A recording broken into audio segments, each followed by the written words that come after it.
In this video, I'm going to show you how to make your identity portrait based on the work of Kehinde Wiley. So if you didn't do your research yet and look at the work of Kehinde Wiley, you want to do that. Here's a little overview.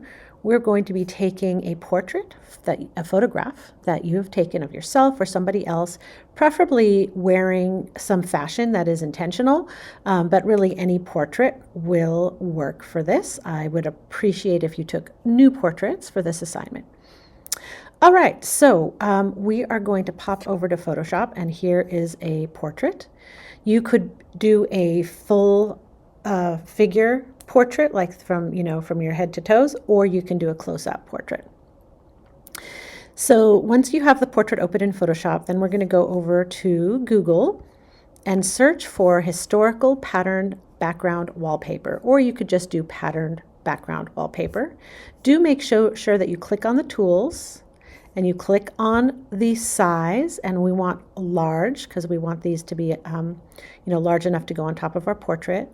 And then under the type of file, the licensing, here we're going to choose Creative Commons, and that means that we're not going to use anybody's work that should be licensed and that we should pay for it. So Creative Commons is open to anyone, so I'll select that.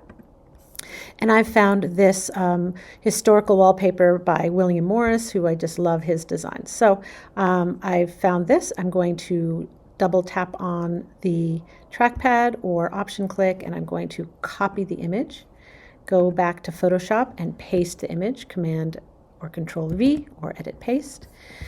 And I'm going to sort of size this so it's sort of approximate, so that it covers my whole photo.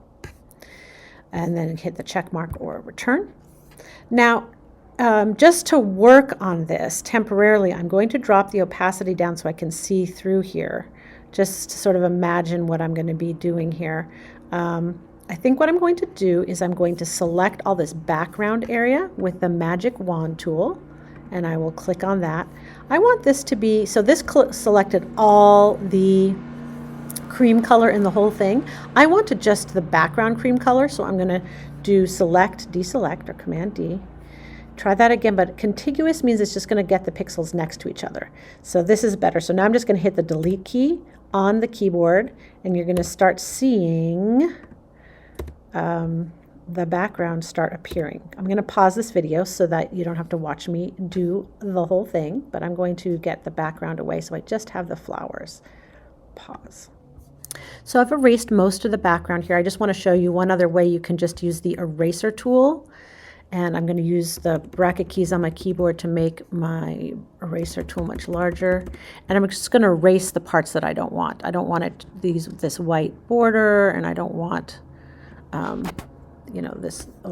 of this stuff. You can just decide what you're going to be using in your design and erase what you don't. We have this little pixel thing that I don't want to have. But you do want to erase carefully so you don't have these big areas that don't line up with your photo. I'm actually going to make this a little bit larger so that these edges do line up. Okay. Now I'm going to decide what part of the flower I want sort of behind me and in front of me. I want to probably have some of the face sort of come forward. So here's where I'm going to turn down that opacity a little bit so I can see the portrait through here, and I'm just going to use my eraser tool and start erasing the area just right along the hat, so it looks like that flower will be behind me.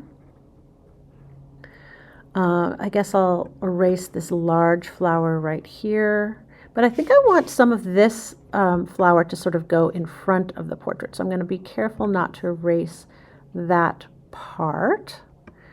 So I'm going to do this a little bit quickly. When it's your work, I would like you to erase this a little bit more carefully than what I'm doing, and really, zoom in and figure out what's going to be erased and what's going to be left. But I'll just sort of quickly get this. And I think I will show this side of my shoulder, and maybe just use this edge as the stopping point right against that vine. So you'll kind of decide what to leave and what to erase. Maybe I'll get rid of some of this hair. And you'll continue like this until you get it how you want. I'm going to bring the opacity back up so I can see what I've done. And so it does look like I'm layered between the flowers in the foreground and the flowers in the background. Now I'll go in and I would just refine this a little bit. I don't think I need these little bits sticking up. I think that looks a little bit funny. And just get this look its absolute best. Find those edges along the hairline and along the clothing and just keep refining. I've also see that there's still some background, so I'd go back with my magic wand and just delete those areas that I missed and spend you know, a good amount of time on this to make it look like a polished work of art. And when you're done, you can turn it in.